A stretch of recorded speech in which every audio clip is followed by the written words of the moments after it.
We're going to revive a topic that we talked about a little while back, energy, and apply that to this new situation of simple harmonic motion. Now, simple harmonic motion really can take a lot of different forms, but here are a few of the common ones. We might have a ball that's rolling back and forth on a track, like the bowling ball on the PVC track that apparently doesn't want to go onto YouTube. So you'll just have to take my word for it that it's awesome, and maybe comment saying, "Hey, great track that we couldn't see." The pendulum that you also couldn't see in a previous video, that behaves like simple harmonic motion, oscillating back and forth here. Another one would be a mass on a spring, and we could either have that mass hanging vertically down from a spring and then pull it and let it bob, or we could have it on a horizontal plane. And we might make the assumption that friction is zero here, just to simplify this problem. So we pull this back, and then it's going to oscillate back and forth around its equilibrium point that way. So for each of these situations, we can think about what type or types of energy we have at each moment. So let's consider the mass on a spring situation. And so for this one, we'll have 5 different moments that are of interest to us.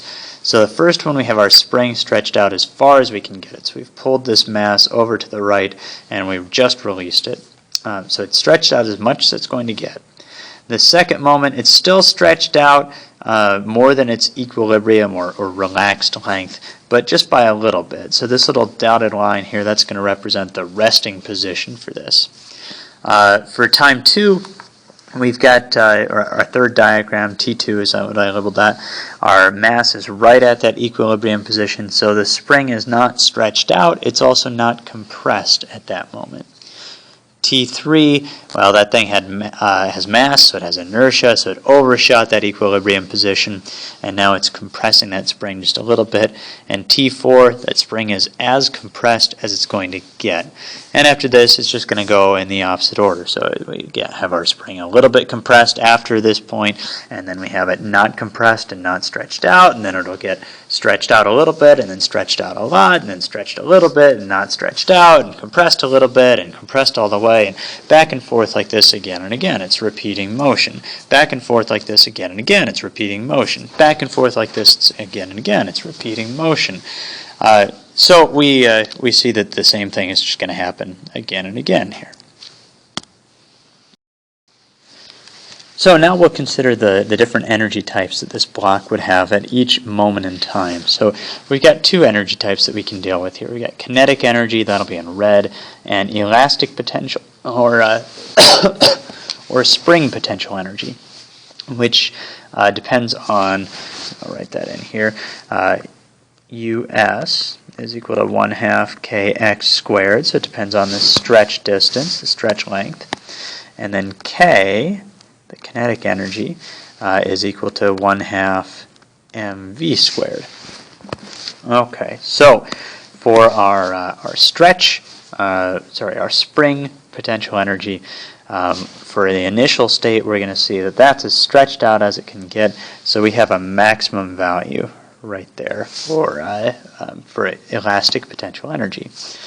At T2 over here, so I'm skipping T1. At T2, that spring is not stretched out and it's not compressed. So there's no elastic potential energy stored there. And then I'll skip over T3 again. At T4, that thing is as compressed as it can get, so we're going to be at a maximum value for that one as well. And then T3 and T1 were stretched out a little bit or compressed a little bit, but not as much as at the extremes. So we'll see something like this and like this. So this one we end up with a curve. Okay, not a very well drawn curve, but a curve nonetheless. There we go. Now let's look at K, the kinetic energy. So we know that this thing is going to be moving the fastest when it's right at its equilibrium point. We talked about that in a previous video. So we're going to have a maximum value right at T2. So right here. And then at t0, or t0, that object has just been released. It's starting from rest, or we could think of it as having come back to this position. It's moving to the right, it's about to move to the left, so it has to stop in between there, so we get no kinetic energy there. The same thing happens at t4 on the other side, no kinetic energy there, and similarly we're going to have a smaller amount of kinetic energy at each of these moments. So we'll get another curve. And it's fitting that this one is also a poorly drawn curve, so it matches the first one. Now if we were to look at total energy, that's the energy from kinetic energy and from elastic potential energy, we see that at T0 we have 0 plus this maximum value, so we'll have a point there. At T2 we have 0 plus this maximum value here. At T4 we have 0 plus this maximum value here. At T3 each one of these is going to have some component to it, some part, but what we're going to find on these is that the total amount of energy stays consistent. Oops, and I guess I didn't line up my lines very well here. Should be something like this. And then fix the blue one too. But energy is conserved with this, just like with everything else. We probably will lose. Well, we definitely will lose some to heat because of air resistance or friction with the surface if it weren't a frictionless surface. So gradually these, this envelope of energy, this green envelope, would decrease until our object stops moving altogether. But in the short term, it's a pretty good assumption to say, yeah, energy is conserved, total energy remains constant.